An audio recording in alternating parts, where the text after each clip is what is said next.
Breaking news, soldier সিনেমার অবশিষ্ট অংশের কাজ শুরু হতে চলছে। সম্প্রতি সামাজিক যোগাযোগ মাধ্যমে একটি নিউজ ব্যাপকভাবে ভাইরাল হয়েছে, যেখানে নিউজটিতে দেখা যায় চলতি মাসের 18 তারিখ থেকে শুরু হতে যাচ্ছে সোলজার সিনেমার অবশিষ্ট অংশের কাজ। সবথেকে যে বিষয়টি আলোচনায় এসেছে, চলতি বছরের অক্টোবর মাসে মুক্তির পরিকল্পনা রয়েছে সোলজার সিনেমাটির। শাকিব খানের সোলজার সিনেমাটি নিয়ে ভক্তরা অনেক বেশি এক্সাইটেড, কেননা শাকিব খানকেই প্রথমবার কোনো সেনা কর্মকর্তার চরিত্রে দেখা যাবে। এখন পর্যন্ত সামাজিক যোগাযোগ মাধ্যমে সোলজার সিনেমার যে কয়টি ছবি প্রকাশ পেয়েছে, সব কয়টি ছবিতে শাকিব খানের লুকগুলো ছিল অসাধারণ। শাকিব খানের সোলজার সিনেমার সবগুলো ছবির লুকই দর্শকদের হৃদয়ে জায়গা করে নিয়েছে।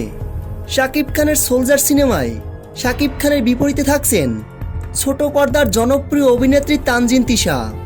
প্রিয় ভিউয়ার্স, শাকিব খানের সোলজার সিনেমার সকল আপডেট ভিডিও সবার আগে পেতে ভিডিওটিতে একটা লাইক দিয়ে চ্যানেলটি সাবস্ক্রাইব করে আমাদের পাশে থাকুন।